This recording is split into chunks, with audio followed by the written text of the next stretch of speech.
A Bíblia diz assim, ó, que aos que muito for dado, muito será cobrado. Deus vai cobrar muito dos pastores. Eles têm um encargo muito grande.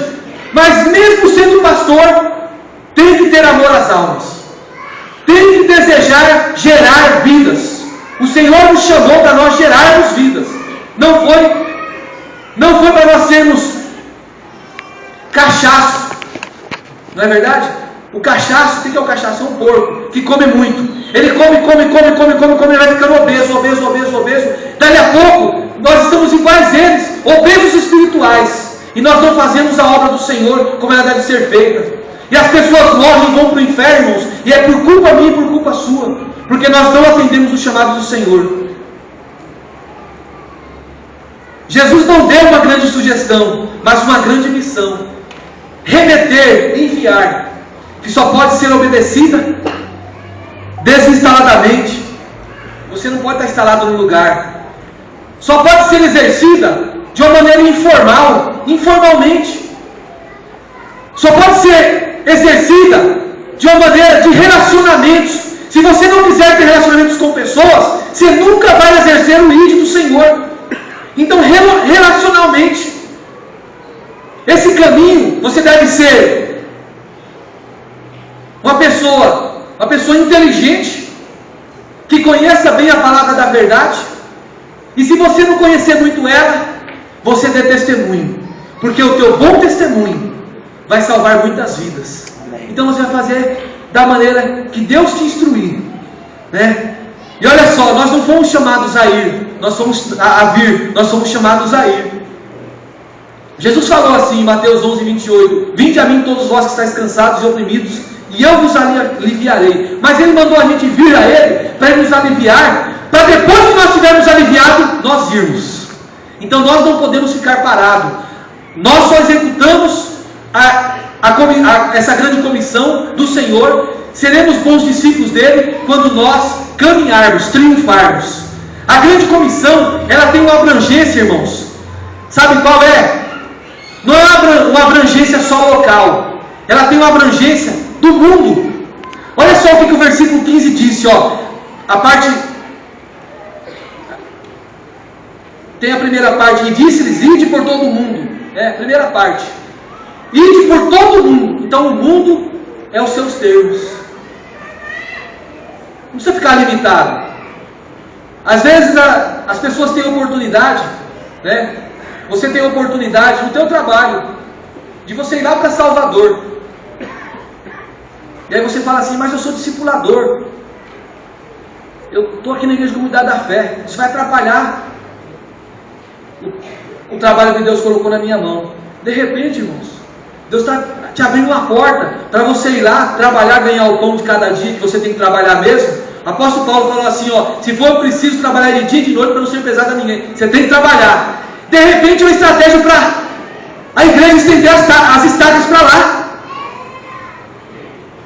Mais uma igreja iniciar-se na Bahia, não é, irmão Jonas? E a gente muitas vezes nós atrapalhamos o plano de Deus. Nós atrapalhamos o plano de Deus. O Senhor quer que nós vamos e demos fruto, irmãos. E olha só, o discípulo ele é convocado por Jesus a erguer os seus olhos para além das suas próprias fronteiras, compreendendo que o projeto divino do Senhor de transformação inclui não só a sua casa ali, mas inclui todas as tribos e nações, povos e nações. Isso está escrito em Apocalipse 5, capítulo 5, versículo 9. O Senhor quer que nós atinjamos com a obra dele todas as tribos, povos e nações com a palavra dele. E olha só, irmãos, se você for afoito, se você for como Pedro, uma pessoa que não tinha letra, não tinha cultura nenhuma, mas que quando ele entendeu o chamado dele, mesmo ele em alguns momentos anteriores tendo negado ao Senhor, se mostrando frágil, mas quando ele foi capacitado pelo Espírito Santo, ele não temeu, irmãos. Ele não temeu. Ele abriu a boca e ele começou a falar da palavra de Deus. E começou a falar e falar, quando nós vemos em Atos capítulo 2, depois da descida do Espírito Santo, e foram quase 3.000 almas que se renderam ao Senhor de uma só vez. E passou mais alguns momentos, alguns dias,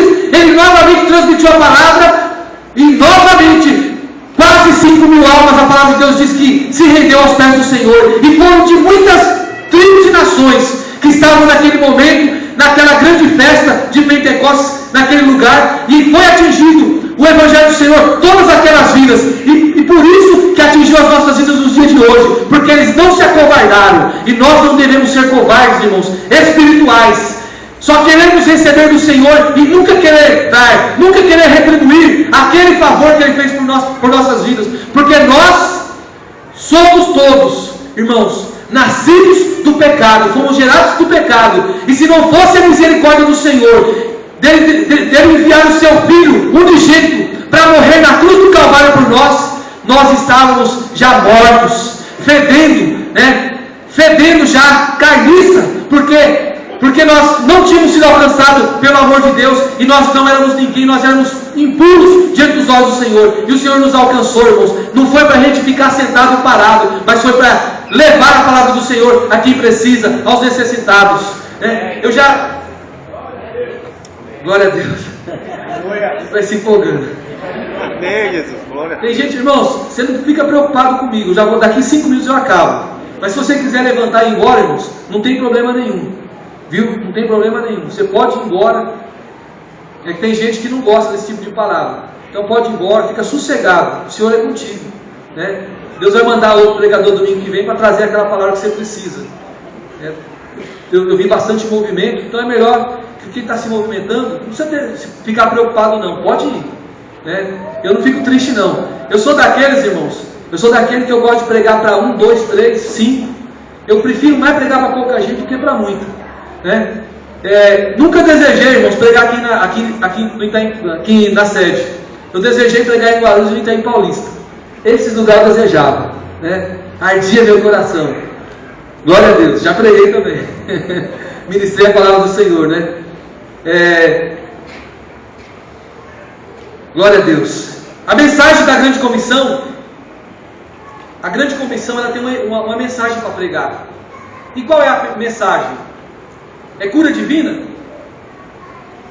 Porque, irmãos, eu não descreio, não desacredito no ministério de cura, de libertação. Eu não descreio. Jesus, quando ele estava na face da terra, ministrando a palavra de Deus para as pessoas, aconteciam milagres para que se manifestasse a glória de Deus e as pessoas crescem que Ele era o Messias. Em todas as passagens que eu leio na Bíblia, quando Jesus curava alguém, Jesus falava assim: vai, a tua fé te salvou. Ele não falava a tua fé te curou, ele falava a tua fé te salvou. O propósito número 1 da grande comissão é levar o Evangelho do Senhor, o Evangelho salvador, o Evangelho que salva o homem e a mulher que está lá no fundo do poço, nas garras de Satanás, e coloca como príncipes e princesas dele. Porque nós somos filhos de Deus. Deus é o nosso rei. Nós somos príncipes e princesas dele. Quem é príncipe do Senhor aqui? E quem é princesa? Glória a Deus. Os príncipes e princesas estão aqui nessa noite. E nós, como príncipes e princesas, nós temos que levar as boas novas do reino de Deus. Evangelho quer dizer isso. Boas novas do reino de Deus. E que boas novas são essas? O Evangelho da salvação. Um Senhor que tem propósito de salvar a todos. E não só a nós, mas toda a humanidade. Digamos que eu podia definir até assim, que a evangelização é como um mendigo dizendo a outro mendigo: onde achar pão? Que coisa, Eu podia definir evangelização desse jeito: um mendigo dizendo a outro mendigo: onde eu vou achar pão? Olha só, como mendigos transformados pelo pão da vida, que é Jesus. Nós éramos mendigos, nós somos transformados pelo pão da vida, que é Jesus. Nós somos desafiados hoje, irmãos, a proclamar a todos os mendigos que Deus colocar no nosso caminho, que o Evangelho é o poder de Deus para a salvação de todo aquele que crê. Amém. Esse é o Evangelho de Jesus. Poder de Deus para a transformação de todo aquele que crê. Transformação e salvação. Esse é o Evangelho do Senhor. Foi só isso que Paulo falou aos Romanos no capítulo 1, versículo 16. E nós temos, irmãos, que fazer isso. Nós éramos um dia mendigos e fomos transformados, né? Mendigo à procura de pão, e fomos transformados pelo pão da vida. Foi ministrado hoje de manhã que Jesus era o pão da vida quando estava partindo o pão, né? Falou assim, ó, eu sou o pão da vida que é partido por vós, comei dele todos em memória de mim. E nós nos alimentamos do pão da vida e fomos transformados por ele, né? E deixamos a característica de mendigo espiritual, e hoje a nossa obrigação como igreja do Senhor, como discípulos do Senhor Jesus, comissionados por ele, em levar a palavra de Deus a outros mendigos, porque está cheio de pessoas aí que tem muito dinheiro, mas são pobres espiritualmente, são pessoas falidas, com seus relacionamentos falidos, a sua casa, a sua vida é uma vida de aparência, e elas precisam de uma transformação, do poder de Deus, que é a salvação, para que a vida delas seja uma vida esclarecida, o lar delas seja um lar abençoado, um lar transformado pelo Senhor Jesus. E precisa cada um de nós, como ovelhas do Senhor, né, como discípulos do Senhor, levar essa palavra e alcançar essas pessoas. O alcance específico da grande comissão, irmãos, é toda a criatura humana. O versículo 15 diz assim, ó, pregai o evangelho a toda criatura.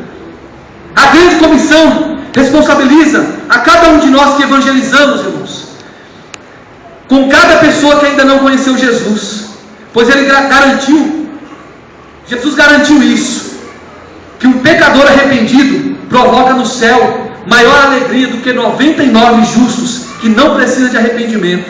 Isso aí está registrado em Lucas 15:17. No céu causa mais alegria quando uma pessoa se arrepende do que 99 pessoas convertidas. Você já está convertido, já teve festa para você, mas quando um pecador se arrepende, irmãos, há festa no céu. Essa é uma das mais extraordinárias bênçãos de Deus, que é a evangelização, né? O convite para a vida é feito não só para alguns, mas é para todo mundo, independente da raça, da cultura, da condição econômica e do sexo. Mas ele é vivenciado de forma inteiramente pessoal, é única e singular. Então nós temos que fazer, irmão, nós temos que acreditar. Daqui a pouco eu encerro. Falta 5 minutos, tá, gente? Eu tenho escalado algumas pessoas lá e orado por elas. Eu tenho orado pelo juiz, o nome dele é Ariel. Ele é um jovem de 33 anos. Arde no coração dele, desde o dia que ele me conheceu. Ele fala para todo mundo que eu sou o melhor delegado que ele já conheceu na face da terra. Porque aconteceu uma situação outro dia de um jovem tentar se suicidar, um jovem de 23 anos, e a polícia pegou ele e levou para a delegacia, prendeu. Eu falei assim, eu liguei para o meu investigador e falei assim, solta ele, manda ele vir amanhã, porque tentativa de homicídio não é crime, nós precisamos conversar com ele. Aí ele voltou no outro dia com a mãe dele. Aí depois de mais uma meia hora chegou o pai, eu mandei chamar o pai também. E ali eu comecei a conversar com ele, falar das coisas de Deus, né? Que ele, na verdade, o que ele fez, ele estava manchando tudo que tinha de bom que Deus tinha feito. Que Deus, ele tinha feito a vida dele, que tinha criado ele, que ele criou, né? Conforme a sua imagem, a sua própria semelhança. Foi Deus que soprou nas narinas do primeiro homem e veio a vida. Está querendo tirar que Deus colocou em você, rapaz? E comecei a ministrar a palavra de Deus, ministrar. E ali, aquela mulher, ela falou para mim assim, olha, delegado, eu sou crente, tenho 1 ano que eu estou indo para a igreja mundial. E chorando. E aí eu olhei para ela, é mesmo, irmã? Eu tenho orado muito pelo meu filho. Mas graças a Deus, olha, eu louvo a Deus porque Deus mandou um homem aqui diferente para estar falando essas palavras para o meu filho. Porque eu tento falar para ele, ele não me ouve, né? Aí daqui a pouco chegou o pai dele, eu também evangelizei o pai dele ali. Fui embora, ela foi embora. Eu falei para ela, se ela quisesse uma oração na casa dela, eu ia orar. Aí isso aí foi num dia da semana que eu não lembro qual. Quando foi sexta-feira, ela me ligou.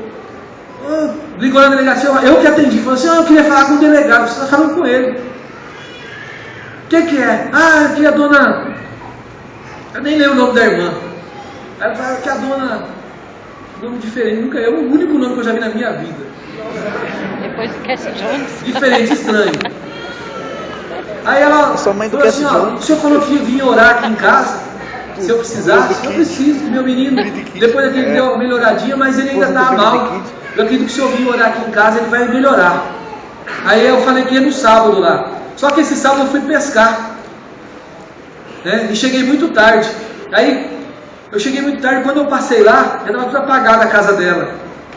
Aí eu fiz o seguinte, fui para casa e no outro dia de manhã, eu levantei 7 horas da manhã e fiz uma coisa para cá, fiz para lá e fiquei agoniado, esperando dar 9 horas. Quando deu 9 horas, peguei minha Bíblia, de bermuda, de camiseta, e fui lá de rua fora, na cidade, né? Bíblia na mão. Lá o povo se escandaliza, viu, irmão? Lá o povo, crente não pode andar de bermuda, né? Lá o povo é assim, todas as igrejas, viu? Lá o povo é bem rígido. E eu vou lá todo, né? Entrei bati palma, saiu o rapaz lá, o Ricardo. Ô, tudo bem? A sua mãe tá aí? Pô, ela não tá, ela saiu, não sei pra onde ela foi. Puxa vida, eu tinha combinado com ela ontem de vir aqui, acabei me enrolando um pouquinho, quando eu passei, estava tudo apagado. Puxa, nós ficamos esperando aqui, tinha até meus irmãos, estavam aqui, meu pai, estava todo mundo aqui esperando o senhor chegar. Falei, mas legal, posso entrar? Não, entra aí. Entrei, sentei, abri a Bíblia em São João 15, e ali eu comecei a falar do amor de Deus para aquele menino, só eu e ele. Olha só que coisa interessante, só nós dois. E ali eu comecei a ler versículo por versículo e falar o que significava aquele versículo na vida dele, né? Glória a Deus. Quando eu estava quase terminando de ministrar a passagem que eu tinha lido, que eu li só até o 7, a mãe dele chegou e ela entrou, foi por fora assim, chegou, colocou a Bíblia dela lá, já tinha ido para a igreja, e sentou e ficou quietinha assim. Eu cumprimentei ela e não parei para conversar com ela, continuei ali. E aí ele começou a chorar. Eu perguntei para ele assim, Ricardo, diante de tudo que você fez, de querer ceifar a vida, de estar desonrando o Senhor, porque estava desonrando o Senhor, você quer dar um passo importante na sua vida a partir de hoje, convidando Jesus para entrar na sua vida? Ele falou, eu não quero, eu preciso de mais. Aí ali se rendeu ao Senhor, ali eu ministrei com ele, orei com ele, e a bênção foi completa. Hoje, irmãos, esse menino, ele está trabalhando de frente à casa dele, tem um cartório, e hoje ele é o rapaz que entrega as notificações na cidade, né? E ele está uma bênção, irmãos. Ele não tem frequentado a célula nas quarta-feiras, ele só faz de quarta-feira, porque ele mudou o horário de estudo dele de manhã para de noite, né? Mas ele não vê a hora de nós começarmos a igreja, e quando começarmos a igreja nós vamos estabelecer a célula aos sábados também, né? Para essas pessoas que não podem ir à célula de semana, para estar aos sábados, né? E está uma bênção. E assim, irmãos, é muito gostoso, né? Não precisa, irmão, você saber demais, não precisa você usar tudo aquilo. Eu fiz teologia, irmãos. Vou falar uma coisa para os irmãos, eu não usei a teologia que eu fiz. Eu nunca usei. É tudo desbaratinado minha pregação aqui. Vocês podem ver. Quem faz teologia segue o ritual, né, Clécio? Segue aquela forma metódica. Eu não, irmãos. O Evangelho de Deus é coisa simples, né? A gente tem que conhecer o tema central dele. Qual é o tema central do Evangelho? É a salvação. A gente entender o propósito do Senhor, você vai lá e ministra. As pessoas querem, estão sedentas. Aí, olha só, irmãos, voltando a falar de testemunho. Hoje fazem 15 dias, um colega lá, um empresário, é um dos jovens mais bem sucedidos da cidade. Ele também tem 33 anos. Os avós dele é da Congregação Cristã do Brasil, os pais, que lá a Congregação Cristã do Brasil, gente, estou falando disso, essa igreja ela é muito forte na região norte do estado. É a igreja mais forte que a igreja católica, do que a igreja Assembleia de Deus, que a igreja Assembleia de Deus é a igreja mais forte do Brasil, vocês sabem disso, né? E ali naquela região é a igreja Congregação Cristã do Brasil. Então os avós deles são homens de Deus, homens e mulheres de Deus, tanto da parte materna como da parte paterna. Já os pais são simpatizantes, e ele e os irmãos dele sempre ouviram de longe. E eu comecei, como eu falei, Aí escalaram algumas pessoas para orar, e aí eu comecei a orar por ele também, Delbrando, meu amigo hoje, né? Eu oro sempre pelo Ariel, pelo juiz, por esse empresário que é o Delbrando, pelo seu Haroldo, que é o cara mais rico da cidade. Eu não sabia disso, né? Eu não sabia disso. Ele foi um dia lá, logo que eu cheguei, e foi depor numa situação, e ele pegou e falou assim para mim: doutor, o que o senhor precisar? É um senhorzinho velho, né? Catarinense, um chapéuzão daquele tamanho, todo sujo. O que o senhor precisar, pode contar comigo. E eu não sabia quem era ele, não sabia. Só fui saber quem era ele com o Nicodemos, quando ele me levou lá, né? Glória a Deus. Então eu tenho orado pela vida dele, eu tenho orado pela vida do prefeito, do Percival, né? Eu tenho orado pela vida de muitas pessoas. Ele estava lá. É meu amigo, Percival. Ele estava lá. Hã? Ele estava lá? O quê? Não entendi. Ah, tem o Divino. O Divino foi a primeira alma que eu ganhei para Jesus. Glória na a Deus. Célula. Amém. O Divino, ele foi abençoado por Deus, ele me pediu uma direção. Ele falou assim: doutor, eu sou pedreiro, aqui em Itabaporã eu ganho R$5 o metro quadrado de reboco, lá em Sinop eu ganho 10. Se eu for trabalhar como mensalista, aqui eu ganho R$800, lá eu vou ganhar 2.000. E eu tenho uma oportunidade de ir para lá. O que o senhor acha? Eu falei: você vai. E aí ele foi. Então toda semana eu falo com ele, eu ministro na vida dele, e ele já falou assim: ó, quando o senhor quiser, na minha casa aqui em Sinop, o senhor pode estabelecer uma célula. Então, assim que a gente começar a funcionar legalzinho, eu quero ir de 15 em 15 dias fazer uma célula na casa dele. Porque já é uma outra cidade, viu, gente? É a capital do Nortão, que eu falei para vocês no início aqui. Eu creio numa grande igreja naquele lugar também. Então é assim. E aí esse irmão, esse rapaz de Delbrando, ligou para mim há 15 dias atrás, para eu jantar com ele, domingo à noite. Falei: deixa eu ver com a minha esposa aqui. Aí falei com a Nilma, desliguei o telefone. Ô Nilma, vamos lá. Nem conheço esse cara. Eu falei: cara não, Nilma. Ele é uma alma que eu estou orando por ela. Eu estou evangelizando. Eu quero ganhar ele para Jesus. Então, é uma forma de nós nos aproximarmos como família. Aí ela falou: então pode marcar. Aí eu liguei para ele de novo, falei: tá em pé. Que horas, doutor? 7 horas. Aí fui lá 7 horas. Em ponto eu estava lá, para mostrar que eu sou pontual.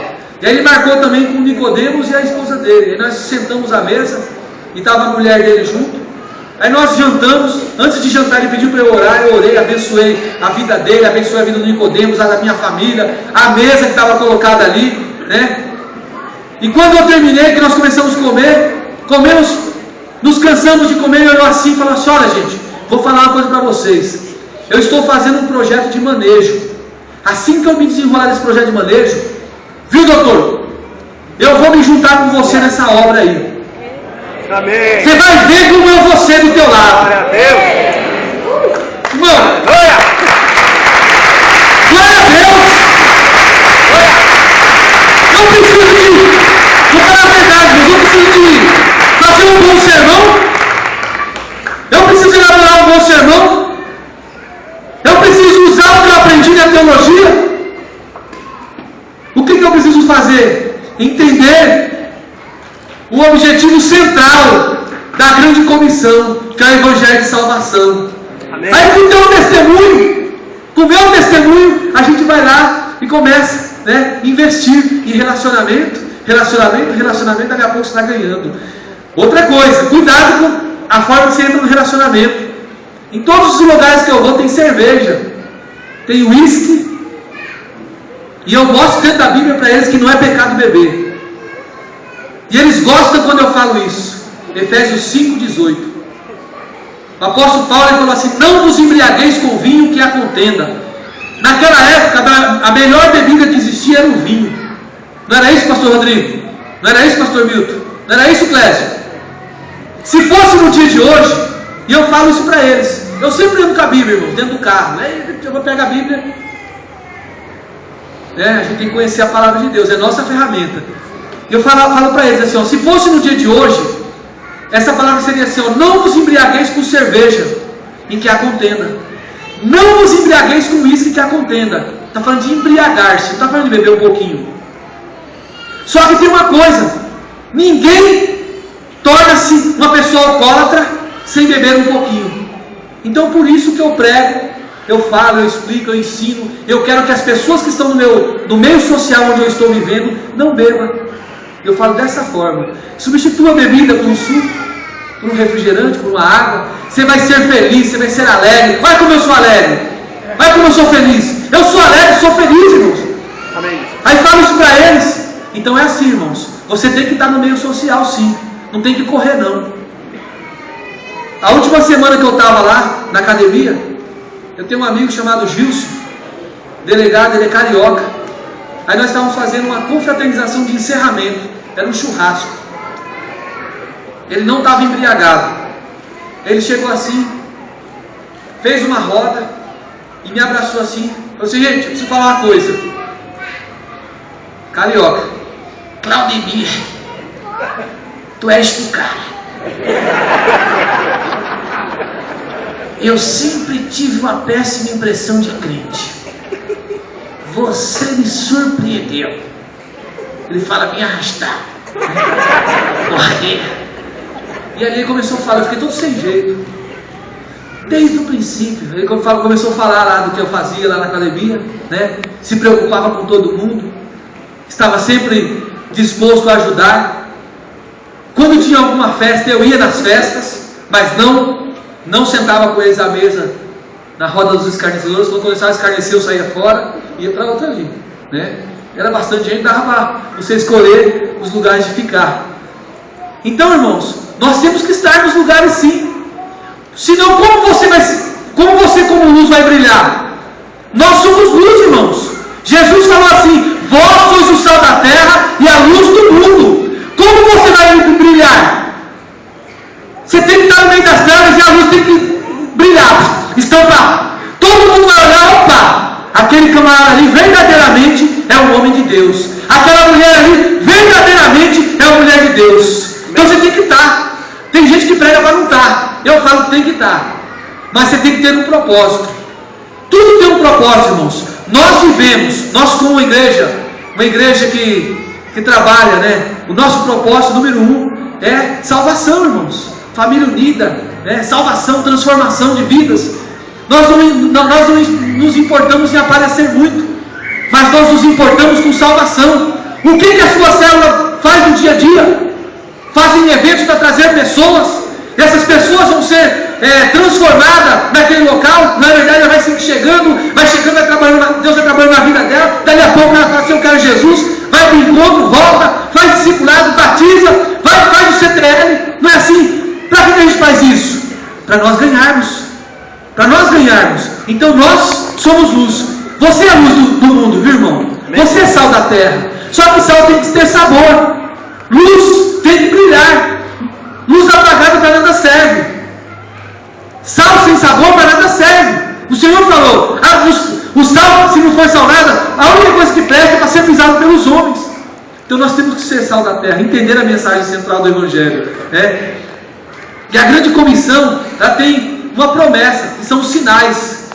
E Jesus falou aqui, ó: quem crê, for batizado, será salvo, mas quem não crê será condenado. E os sinais seguirão os que creem em meu nome. Expulsarão demônios. No nome de Jesus, vão expulsar demônios. Nós expulsamos demônios, irmãos. Quando se manifesta, você recebeu o poder e a autoridade do Senhor para você expulsar. Não é chamar o pastor, não é chamar o discipulador, é você que vai expulsar. Você recebeu esse poder, essa autoridade, né? Já aconteceu, irmãos? Não sei se já aconteceu com você, mas já aconteceu comigo, de gente batendo na porta da minha casa. Os vizinhos lá, aqui no Jardim das Olivas, nunca iam na minha casa. Mas quando acontecia alguma coisa, qual a casa que vai? Vou na casa do crente, ali do lado da minha crente, vou lá. Aí um dia, irmãos, eu estava muito ruim espiritualmente falando. Eu estava sabe quando você está lá no vale, lá no fundo do poço? Era quando eu estava passando. Uma situação difícil dentro de casa. Eu e a Nilma em guerra, em pé de guerra. As pessoas olhavam assim e achavam que era... Não, nós estávamos em pé de guerra. E Deus não opera em lugar assim, quando você está vivendo uma vida dessa, né? Mas olha, irmãos, aquilo ali foi para me provar. Que o camarada era 11 horas da noite, o camarada bateu na porta da minha casa. Ô Flaminho, está acontecendo um negócio com a minha sogra ali, dá para, sei lá, fazer uma oração por ela? Eu falei, como é o negócio? Ela toda torta, rugindo e tal. Eu falei, Jesus amado. Não. Eu entrei para dentro de casa envergonhado. A minha esposa falou, o que é? Eu falei, não é nada não, peguei a Bíblia e entrei falando com Jesus e saí falando com Jesus, Senhor, tem misericórdia de mim. Eu sempre fui servo seu, mas na situação que eu estou hoje, eu não tenho condições nenhuma. Nenhuma, Senhor. E parei na frente do portão da casa e fiquei ali alguns segundos, olhando para o portão, entro, não entro. Aí algo me empurrou. Ai, eu entrei.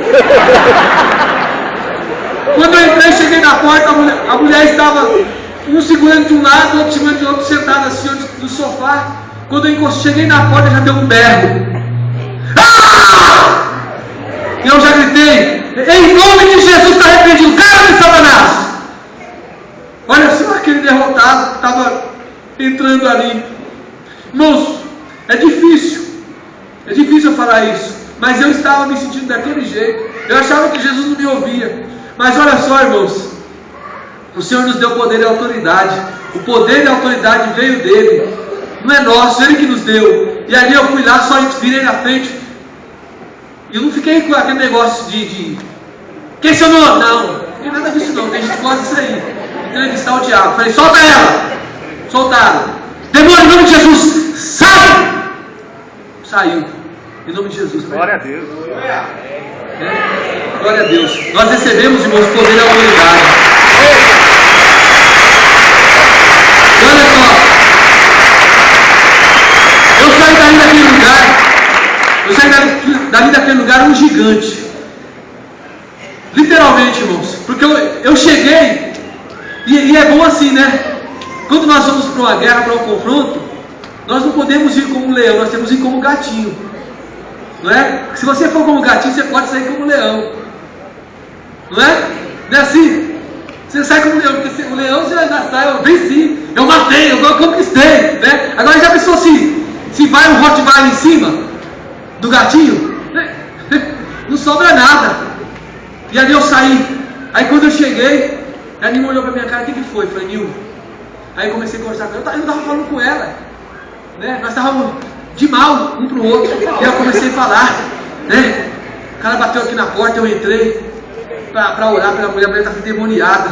Eu entrei, e você viu que eu falei que não era nada? Eu estava com vergonha, né? Peguei a Bíblia e fui orando, falando com Deus, eu não queria nem ir. Mas Deus não tem parte com covarde.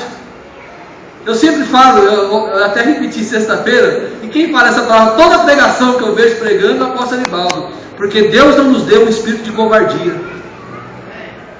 E se Ele não nos deu um espírito de covardia, nós temos que crer no nome do Senhor, né? E no nome do Senhor nós fazemos proezas, as coisas acontecem. E aí eu comecei a falar para ela, a gente ficou de bem. Glória a Deus, né? Olha só que coisa legal, né? Me consertei com ela ali naquele momento. Foi bom demais. Eu comecei a falar, o Senhor me ouviu. O Senhor me ouviu. Então, irmãos, o Senhor ouve cada um de nós. Estou falando de situações que eu vivia. E se eu estava naquela situação, imagina você, a tua situação não chegar nos pés da minha. Porque eu vou falar para você, irmão, naquela época eu era pastor de igreja, eu dirigia igrejas. Já imaginou? Eu dirigia igreja de mal com a minha mulher. Ela chegava na igreja lá, entrava no culto, ficava lá no último banco. E ficava só apontando pro relógio para mim, para acabar a hora. Tá dando a hora. Vambora, não perdeu o Fantástico. Né? Os irmãos não estão querendo ir embora para assistir o Fantástico não, né? Glória a Deus. Ainda bem que aqui essa igreja está evaporando. O povo gosta de assistir o Fantástico lá. Brincadeira, tá, gente? Então, irmãos, a situação de vocês não é pior que a minha, não. Mas eu tenho certeza de uma coisa. Que o Senhor vai na sua frente. Ele te deu poder, te deu autoridade para você fazer o que você quiser, né? Para você orar por enfermos que vão ser curados. Ele vai te usar. Não é para o Senhor não vai te usar como cibalena, como Doril. Quem lembra da cibalena? Cibalena era um remédio que curava dor de cabeça, né? Quantos lembram da época da cibalena aqui? Então não estou muito antigo não, viu? Viu, Patrícia? O Senhor pode te usar muito mais do que um doril, muito mais do que um anador. Sabia disso? Ele pode te usar, se você entender o chamado dele para a sua vida. Porque teve sinais, irmãos. Nós vemos que, né, na vida da igreja de Atos dos Apóstolos, os irmãos, eles tinham uma preocupação muito grande em o poder de Deus se manifestar. E olha só, e o poder de Deus se manifestava, que a Bíblia diz que por onde Pedro passava, só a sombra dele, só a sombra de Pedro curava. Olha só a sombra de Pedro curava. Tinha sinal. E não era doençazinha qualquer não, que um remédiozinho cura não. Eram doenças incuráveis. A medicina daquela época não tinha como curar. Olha, irmãos, a grande comissão, como eu falei, ela tem como base a entronização de Cristo. Cristo entronizado na vida das pessoas. Nós temos que saber da salvação e Ele tem que ser entronizado na vida das pessoas. Eu vou correr aqui, porque já passou muita hora, né? E também tem uma grande execução, é fazer novos discípulos do Senhor Jesus. Quando nós entendemos isso, as coisas de Deus acontecem, né? Nós devemos lembrar que essa grande comissão do Senhor